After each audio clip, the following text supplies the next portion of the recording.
ओं नमो भगवते वासुदेवाय। नारायणं नमस्तुत्यं नरं चैव नरोत्तमं देवी सरस्वती व्यासं ततो जयमुदीरये।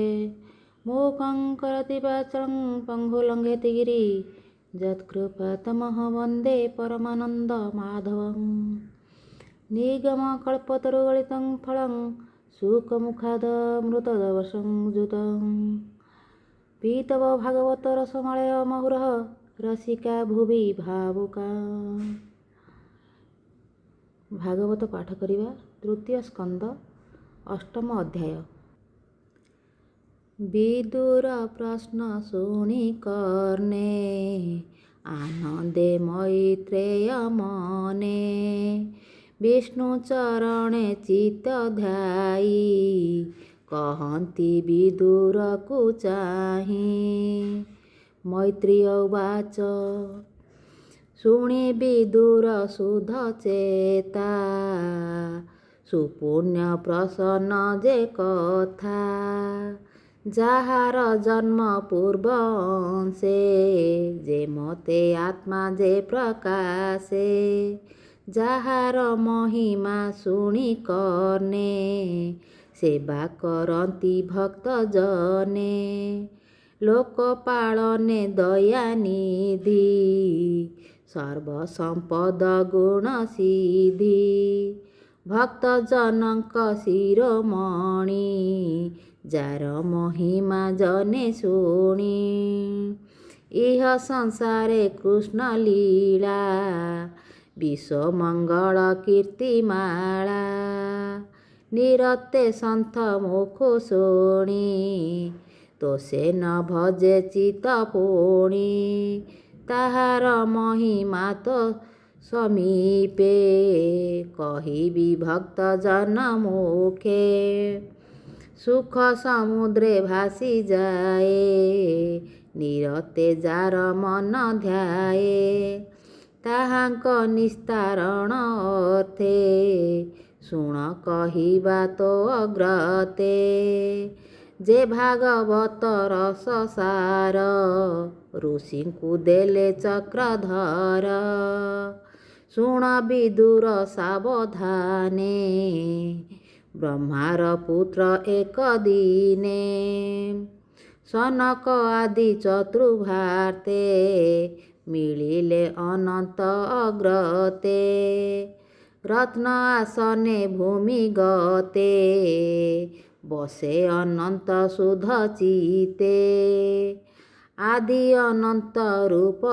ସାର ବୈକୁଣ୍ଠ ମହିମା ଯାହାର ତାଙ୍କ ସମୀପେ ଚତୁର୍ଭ୍ରାତେ ମିଳିଲେ ଜ୍ଞାନ ପ୍ରଶ୍ନ ଅର୍ଥେ ପରମ ତତ୍ତ୍ୱ କରି ଦୀକ୍ଷା ଏକୁ ଅନେକ କଲେ ପୁଛା ସ୍ୱଭାବେ ସ୍ଥିତି ଯା ଶରୀର ଦେବ ମାନବେ ଅଗୋଚର ସର୍ବେ କହନ୍ତି ବ୍ରହ୍ମ ଜ୍ଞାନ ଶ୍ରୀ ବାସୁଦେବ ଯାର ନାମ ବିବୁଧ ଜନଙ୍କ ଆନନ୍ଦ ସୁଖେ ନିଶ୍ଚଳ ଯାର ପଦ ନିର୍ମଳ ଭାଗବତ ନୀରେ ଧୈତ କରନ୍ତି ଯାର ଶିରେ ସେବନ୍ତି ସୁନ୍ଦର କାମିନୀ ବିବିଧ ଉପହାର ଘେ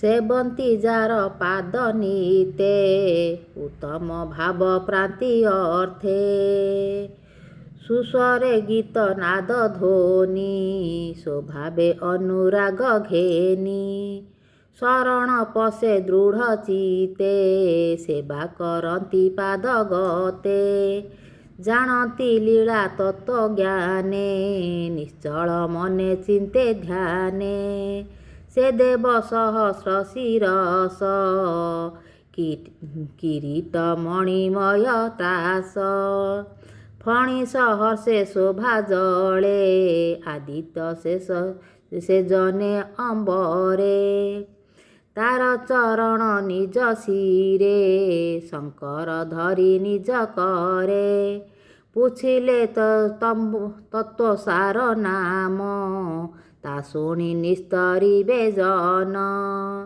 ନିବୃତ୍ତି ମାର୍ଗେ ଦେଇଛି ତ ଆନନ୍ଦେ କହିଲେ ଯେ ମନ୍ତ। ସନକ ଚିତ୍ତେ ଅନୁରାଗେ କହିଲେ ତାହା ଅନୁର୍ମାଗେ। ସେ ସଂଖ୍ୟା ଅନୁଯୋଗ ଧ୍ୟାଏ ପରମହଂସ ଦୀକ୍ଷା ବହେ। ସେ ପୁଣି ଦୟା ସୁଧ ଚିତେ ସଂସାର ନିସ୍ତାରିଣ ଅର୍ଥେ। କୃଷ୍ଣ ମହିମା ପରିମାଣି ନିର୍ମଳ ଭାଗବତ ବାଣୀ। ବିଷ୍ଣୁର ଗତି ଅନୁରାଗେ କହିଲେ ମୋର ଗୁରୁ ଆଗେ। ସେ ପରାଶର ମହାମୁନି ଆନନ୍ଦେ ହରି ଭାବ ଘେନି। କହିଲେ ବୃହସ୍ପତି ଆଗେ ଦେବ ସମୂହ ପ୍ରୀତି ଭାବେ। ସେ ବୃହସ୍ପତି ଜ୍ଞାନ ବାଣୀ ପୌଲସ୍ତ୍ୟ ମୁନି ଆଗେ ଭଣି। ବ୍ରହ୍ମାକୁ ପତି ବାଣୀ ଏବେ ଶୁଣ କହିବା ତୋତେ ଭାବେ। ତୁ ଶୁଦ୍ଧ ଚିତ୍ତେ ବସ ଶୁଣ ଏ ଆଦି ପରମ କାରଣ। ଯେ ବିଶ୍ୱ ସୃଷ୍ଟି ପୂର୍ବେ ଥିଲା ପ୍ରଳୟ ଜନେ ନାଶ ଗଲା। ତାର ସମ୍ମୁଖେ ଭଗବାନ ନିଦ୍ରାରେ ମୁଦ୍ରିତ ଶୟନ। ପ୍ରଳୟ ଜଳଧିରେ ମଧ୍ୟେ ଅନନ୍ତ ଶୟନ ଆନନ୍ଦେ। ଶୋଇଲେ ଏକ ରୂପ ହୋଇ ସଙ୍ଗେ ସଙ୍ଗତ କେହି ନାହିଁ। ନିଶ୍ଚେଷ୍ଟ ଆତ୍ମା ସୁଖେ ରତ ଭୁଜେ ନିବେଶି ପଞ୍ଚଭୂତ। ଆତ୍ମା ପ୍ରପାତ ସୂକ୍ଷ୍ମ ଅର୍ଥେ କାଳାତ୍ମା ମୂର୍ତ୍ତିର ଆୟତେ। ସେ କାୟା ପଦ୍ମ ଜଳେ ପଶି ଯେନେ କନ୍ଦରେ ଅଗ୍ନିରାଶି। ବିଶ୍ୱର ଜନି ପ୍ରକାଶିଲା ପରମ ଆତ୍ମାରେ ମିଶିଲା। ଜଳେ ଶୟନ ଭଗବାନ ଯେ ଆତ୍ମା ଶକ୍ତିର ଆଧନ। ତାର ଆୟତ କାଳ ବଳେ ଯେ କର୍ମ ଶକ୍ତିର ନିଶ୍ଚଳେ। ସେ ପୁଣି କର୍ମ ତତ୍ତ୍ୱ ହୋଇ ସର୍ବଜୀବଙ୍କ ଦେହ ଚାହିଁ। ତାହାଙ୍କ ଅବତାର ଅର୍ଥେ ସୂକ୍ଷ୍ମ ଇନ୍ଦ୍ରିୟ ଦୃଢ଼ ଚିତ୍ତେ। ସେ କାଳ ବଳରେ ବିଶ୍ୱାସେ ମିଳିଲେ ବିଷ୍ଣୁ ନାଭି ଦେଶେ। ସେ ମଧ୍ୟ ନାଭି ପଦ୍ମକୋଶ ତକ୍ଷଣେ ହୋଇଲା ପ୍ରବେଶ। କର୍ମେ ବାଧିଲେ କାଳ ବେଳେ ରୂପେ ବିରାଜେ କୁତହଳେ।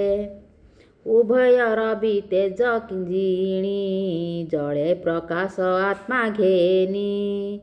ଲୋକ ପଦ୍ମୁନ ନାରାୟଣ ସ୍ୱୟଂ ପ୍ରବେଶ ରଜଗୁଣ।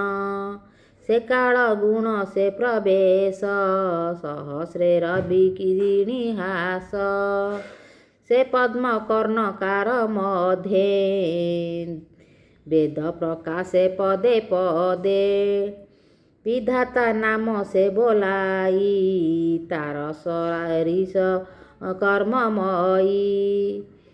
ସ୍ୱୟମ୍ଭୁ ନାମ ତା ସ୍ୱଭାବେ ଉଦୟ ନିଜ କର୍ମ ଭାବେ। ସେ ପଦ୍ମ ମଧ୍ୟେ ବ୍ରହ୍ମା ରହେ ବସି ସକଳ ଦିଗ ଚାହିଁ। ନ ଦେଖି ଜୀବଙ୍କ ଉଦସେ ତକ୍ଷଣ ଚାହିଁଲା ଆକାଶ। ହୋଇଲା ତାର ଚାରି ମୁଖ କେବେ ନ ଲଭଇ ସୁଖ। ପୁଣି ଦେଖଇ ତେଜ ରାଶି ଉତ୍କଣ୍ଠା ଉଲ୍ଲେଖ ପ୍ରକାଶୀ। ଆତ୍ମା ନା ଜାଣେ ତାହା ଚାହିଁ ଏମନ୍ତ ପଦ୍ମ ମଧ୍ୟେ ରହି।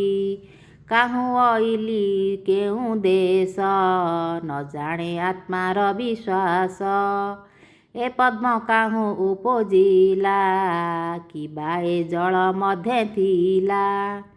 ଅନ୍ନ ନଥିଲେ ଜଳ କାହିଁ ଏମନ୍ତ ମନେ ବିଚାରଇ।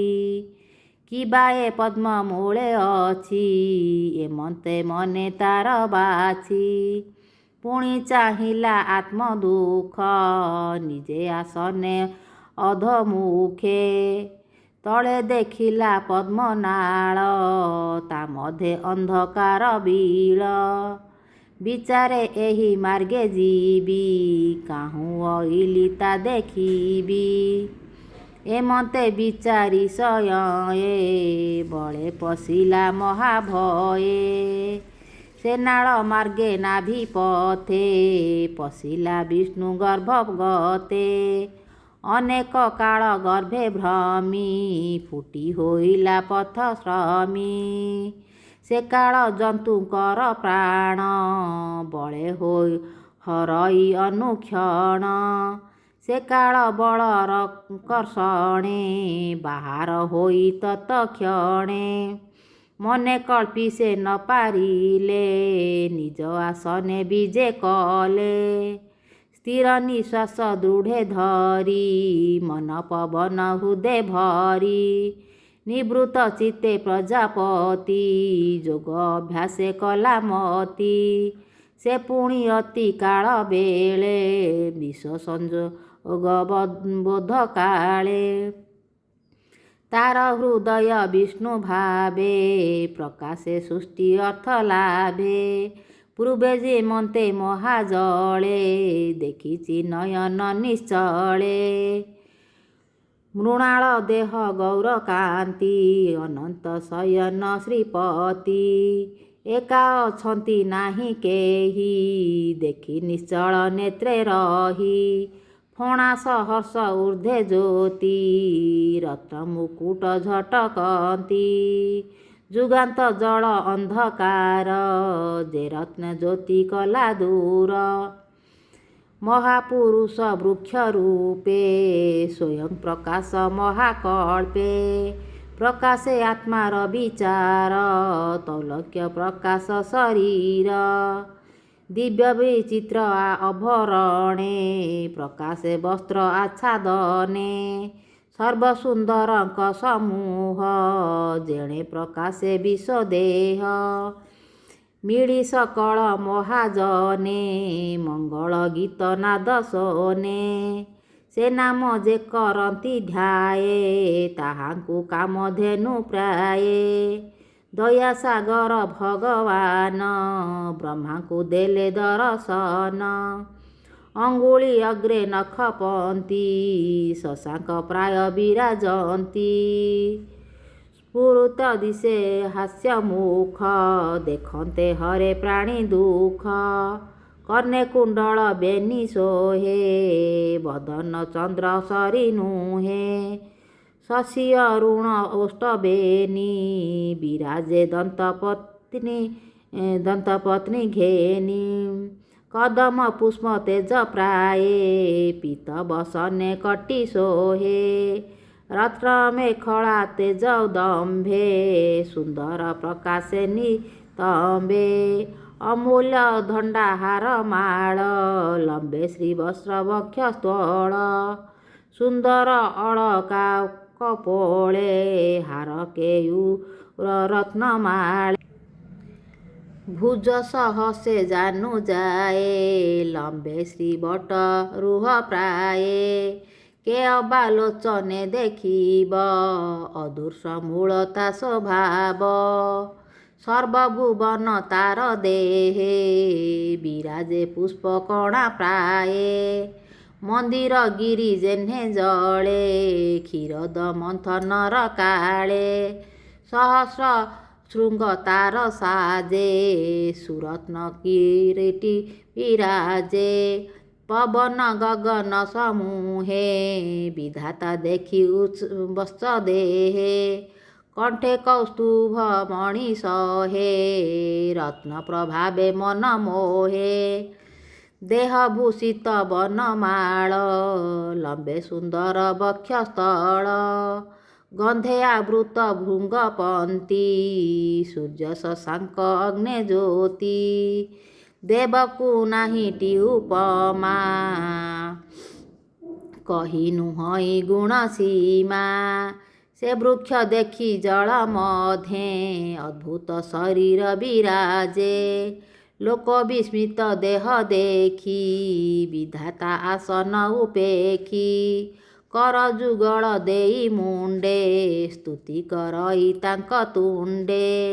ସେ ହରି ଚରଣେ ବିଶ୍ୱାସ ଭଣିଲେ ଜଗନ୍ନାଥ ଦାସ। ଇତି ଶ୍ରୀମଦ୍ଭଗବତେ ମହାପୁରାଣେ ପରମହଂସ୍ୟାଂ ସହିତ୍ୟାଂ ବୈହାସିକଂ ତୃତୀୟ ସ୍କନ୍ଧେ ବିଷ୍ଣୁ ନାଭି ପଦ୍ମ ବ୍ରହ୍ମାଜନେ ନାମ ଅଷ୍ଟମ ଅଧ୍ୟାୟ।